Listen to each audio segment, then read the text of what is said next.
Et puis on rappelle cette information qui est importante parce que l'armée ukrainienne annonce avoir repris un petit village, celui de Nadia dans la région de Louhansk. Regardez ce qu'a déclaré le commandant de la 3e brigade d'assaut ukrainienne. Il se bat donc dans la région et il dit, et c'est important, la prise de Nadia a coûté à l'ennemi 2 mois d'efforts et 2 régiments mécanisés qui ont été anéantis. Pourquoi est-ce que cette région du côté de Louhansk est très importante pour les Ukrainiens qui ne veulent pas baisser les bras? Les Ukrainiens ne veulent pas baisser les bras sur l'ensemble du front. C'est vrai.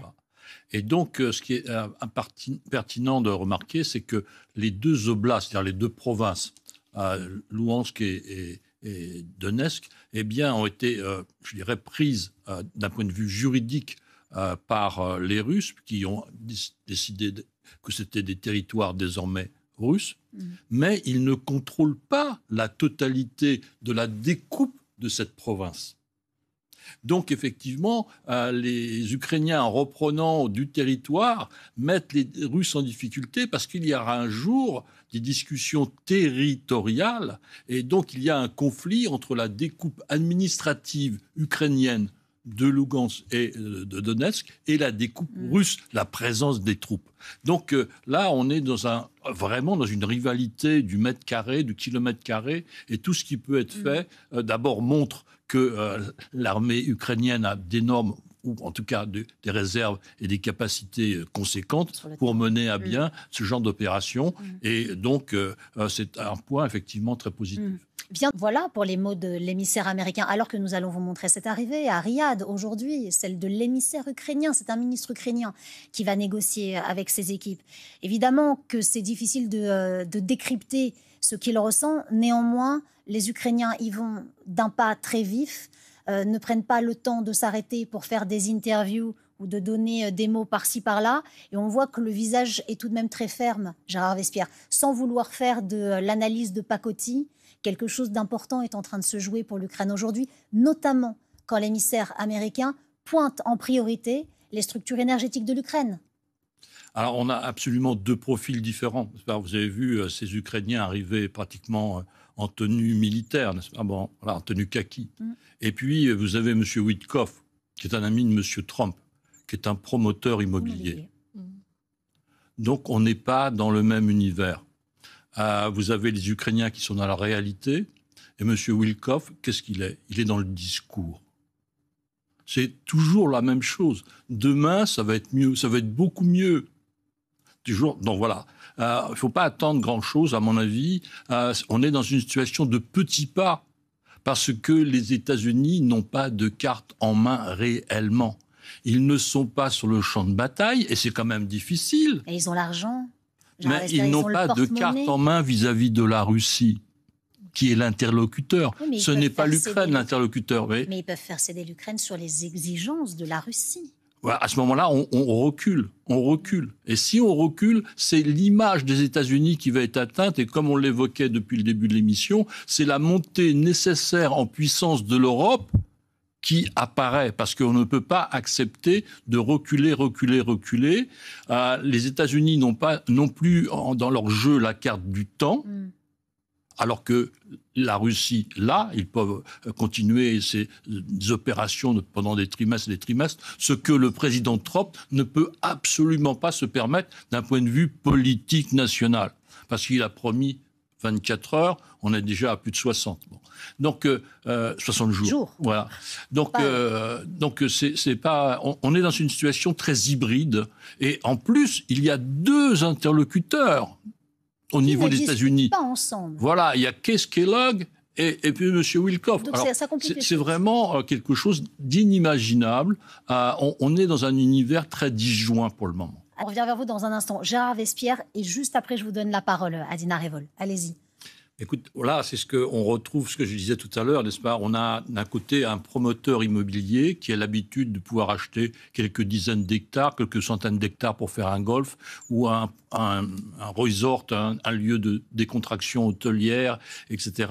Et de l'autre côté, on a des gens qui jouent dans la géopolitique, qui volent des pays, qui volent des territoires, qui veulent contrôler voies d'accès, qui veulent des ports. Ils ont déjà obtenu Sébastopol, maintenant ils voudraient avoir Odessa.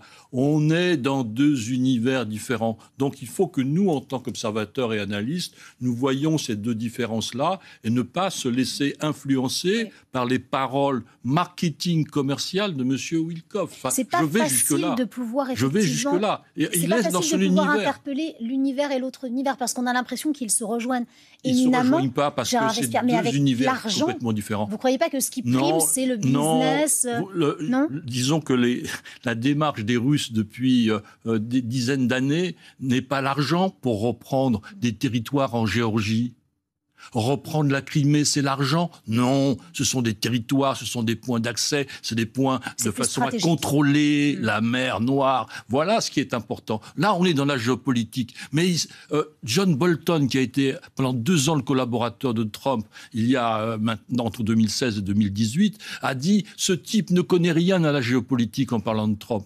Il est unfit for the job. Il est incapable d'avoir cette responsabilité-là. » On est dans deux univers différents. L'Union européenne, je dirais qu'il y a une réflexion à mener au niveau donc des avoirs gelés que nous avons dans l'Union européenne. Pourquoi? Il y a un certain nombre de leaders européens, y compris en France, qui se sont exprimés pour la saisine de ces avoirs, parce que s'il y a un cessez-le-feu, on les retourne à Vladimir Poutine. Il n'y a pas un problème de cour constitutionnelle qui empêcherait d'utiliser ces avoirs?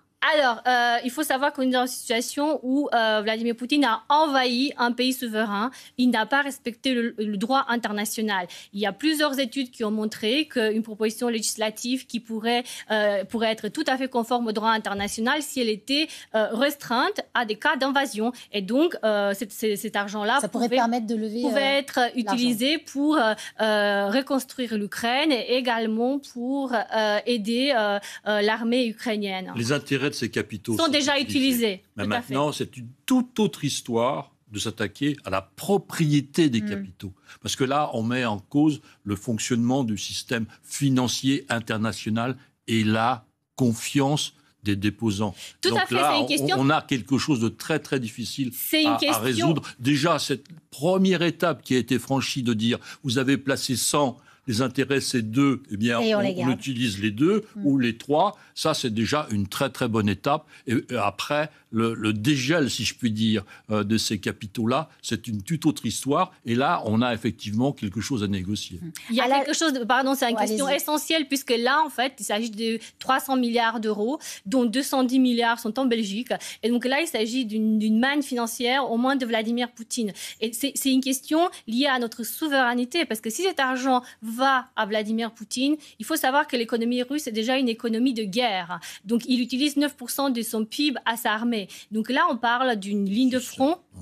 Il y a une ligne de front. OK, l'économie russe est faible, c'est l'économie de l'Espagne. Mais en fait... il faut le savoir. Il faut le savoir. Que 145 millions de Russes produisent autant de richesses que 45 millions d'Espagnols, n'est-ce pas? C'est absolument mais il y a une différence. Bien vu que Emmanuel Macron a dit mais finalement on n'a pas besoin de l'autorisation de la Russie. En fait, on voit bien aussi qu'un certain nombre de pays européens hésiteraient à s'engager si d'une part il n'y a pas une certaine forme de consentement russe à ce déploiement, et puis s'il n'y a pas surtout un soutien américain, des garanties de sécurité, que les Américains interviendraient et aideraient ce contingent si jamais d'intervenir parce que vos mots font réagir sur ce plateau des deux côtés.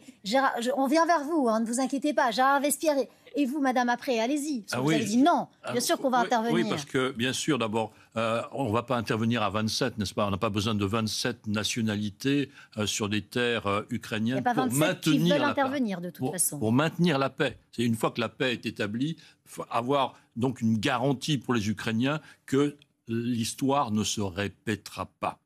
Donc, dans ce cas-là, si l'Italie, l'Espagne, la Grèce, je dis ça complètement au hasard, ne veulent pas participer, nous savons déjà que les Canadiens, par exemple, sont tout à fait disposés à envisager. Nous savons déjà que les Australiens, et je ne cite pas ces pays au hasard, parce que voyez-vous, dans cette situation mondiale, on voit le Canada, la Grande-Bretagne très en pointe, l'Australie présente et la Nouvelle-Zélande aussi qui a donné des aides à l'Ukraine. Donc le Commonwealth, c'est là. Il faut qu'on se souvienne de ça. Et donc, on a une capacité d'intervention, je dirais, très importante à 425 millions de citoyens européens, n'est-ce pas? C'est pas 145 millions de Russes, c'est 425 millions de citoyens qui peuvent dire non. Bon, donc on a les moyens de le faire, on a la richesse. Est-ce que je peux me faire l'avocat du diable, Gérard Vespierre, et je vous donne la parole, vous pouvez le répondre diable également.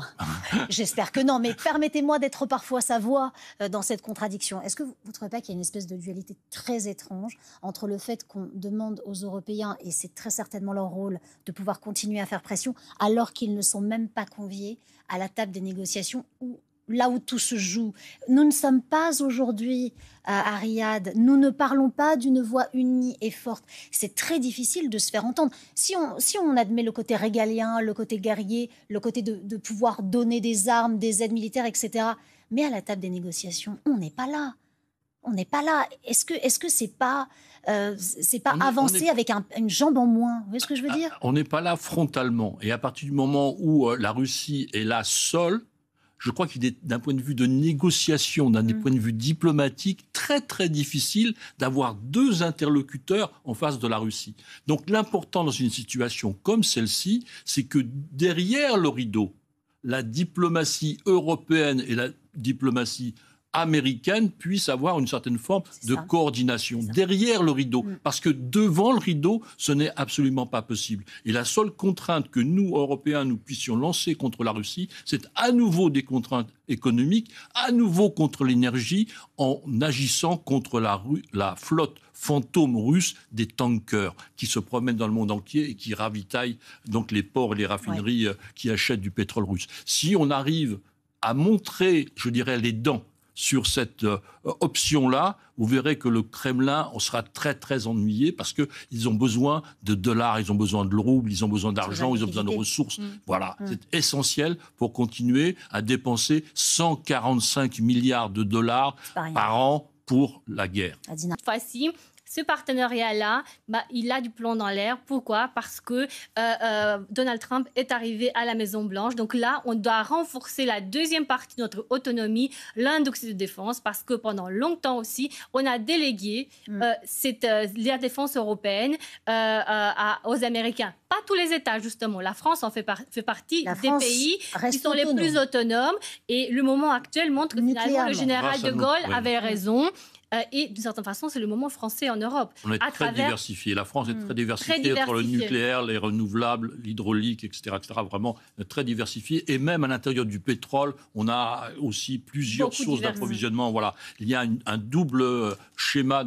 Mais par rapport à ce qu'on disait il y a quelques instants sur l'Allemagne n'a pas fait, je dirais, a fait une erreur d'appréciation. Ils avaient une stratégie qui s'appelle en allemand Wandeldurchhandel. Ça veut dire je transforme par le commerce. Je vais transformer la Russie parce que je vais lui donner des euros et donc elle va devenir plus commerçante, elle va devenir plus démocratique. Et ça, c'était une erreur de vision. Voilà. Mais il y avait derrière, voyez-vous, un schéma de transformation. Malheureusement, ce n'était pas la bonne case.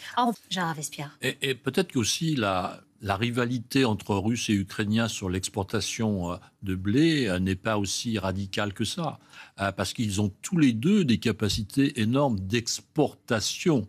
Donc, je pense que la stratégie russe à court terme, n'est-ce pas, était effectivement d'empêcher l'Ukraine de le faire. Mais maintenant que la guerre a duré 3 ans et qu'elle n'est pas encore terminée, le jeu est différent. Là, il faut durer et réexporter à nouveau. Donc, à court terme, ils voulaient bloquer, mais n'ayant pas réussi à prendre le contrôle de l'Ukraine, eh bien, il faut débloquer parce que eux aussi dépendent de la mer Noire. Donc, voyez-vous, il y a là, l'arroseur était presque arrosé parce que le temps a fait son affaire et la résistance des Ukrainiens a permis de libérer le blé. C'est vrai que dans cette guerre, il ne faut pas négliger le temps. On a eu du mal à le saisir. C'est fondamental, à la fois sur les sanctions que vous avez évoquées tout à l'heure, et puis sur les accords et sur les conséquences que cela pouvait avoir. Alors bien sûr, on va suivre ces pourparlers, on le rappelle, qui ont commencé ce soir, entre les Américains et les Ukrainiens, qui vont se poursuivre demain toujours à Riyad, entre les Américains et les Russes. On est bien d'accord que ni les Ukrainiens ni les Russes ne vont pouvoir se voir et communiquer ensemble. Néanmoins, il y a autre chose qu'on va regarder de très près. Le temps viendra. Et on l'espère. Oui, mais c'est obligatoire. C'est le nerf de la guerre, c'est obligatoire. S'asseoir à la table des négociations. En attendant, il y a une table qui est ouverte à tous. C'est celle de jeudi, avec ce grand sommet européen, un autre sommet. D'ailleurs, les Européens ne se sont jamais autant vus depuis que Donald Trump a fait sa sortie. Donc au moins, il nous aura aidés à nous réconcilier. Qu'est-ce qu'on doit en attendre? Qu'est-ce que vous en attendez? Écoutez, je pense que l'affaire est tellement énorme en termes financiers, en termes industriels, en termes sécuritaires, qu'il faut effectivement avoir l'ensemble de ces rencontres européennes, à la fois politiques, à la fois économiques, les ministères des Affaires économiques, des Finances, les responsables militaires, aussi bien civils, ministres, que les chefs d'état-major. Donc on a ce brassement qui est nécessaire parce que la situation exige effectivement les trois piliers. Premièrement, politique, deuxièmement, économique, troisièmement, sécuritaire, militaire. Donc il faut que cela se fasse et le temps que vous avez prié de venir à la table est là, c'est-à-dire qu'on veut agir vite. Jamais, effectivement, au niveau des 27, on avait eu ce cycle, cette fréquence-là. Et on a passé le 5e, indéniablement. Voilà, il y a donc là un changement important. Et à certaines de ces réunions, comme je l'évoquais tout à l'heure, il y a les membres du Commonwealth et les fameux 4, là, la Grande-Bretagne, le Canada, l'Australie et la Nouvelle-Zélande, qui existent aussi dans une structure qu'on connaît très très peu, qui s'appelle le CANZUK. Ces 4-là se sont aussi regroupés et ce serait intéressant que l'on puisse peut-être commencer à discuter avec eux un jour.